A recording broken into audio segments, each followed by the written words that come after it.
চোখ ধাঁধানো রূপ, দুর্দান্ত নাচ আর পর্দায় জাদুকরী উপস্থিতি সব মিলিয়ে আবারও আলোচনায় তামান্না ভাটিয়া। আজকে রাত গানে ঝড় তোলার পর এবার নেশা গানে কোমর দুলিয়ে দর্শকদের হৃদয়ে জায়গা করে নিলেন এই মিল্কি বিউটি। অজয় দেবগন অভিনীত রেড টু সিনেমার এই আইটেম গানটি মাত্র কয়েকদিনের মধ্যেই ইউটিউবে ভিউ কাটছে লক্ষ লক্ষ। টি সিরিজের চ্যানেলে প্রকাশের 3 দিনের মাথায় গানটির ভিউ ছাড়িয়েছে প্রায় 1,74,00,000।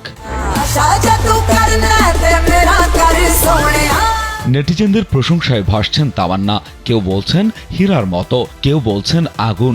অনেকেই তো ধারণা করেছেন এই গান ভিউয়ের দিক থেকে রেকর্ড ভেঙে দেবে। এত আলোচনার মধ্যেও সবচেয়ে চমকপ্রদ তথ্য, এই একটি গানের জন্যই তামান্না নিয়েছেন বিপুল অঙ্কের পারিশ্রমিক, তা প্রায় 1 কোটি রুপি, বাংলাদেশি মুদ্রায় প্রায় 1,41,00,000 টাকা।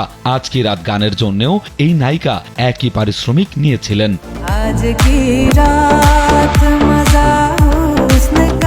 রেড টু সিনেমায় অজয়ের বিপরীতে থাকছেন বনি কাপুর, আরও রয়েছেন রিতেশ দেশমুখ, রজত কাপুর, সুপ্রিয়া পাঠক এবং বিশেষ চরিত্রে জ্যাকুলিন ফার্নান্দেজ ও হানি সিং। সিনেমাটি আগামী 1 মে মুক্তি পাচ্ছে প্রেক্ষাগৃহে।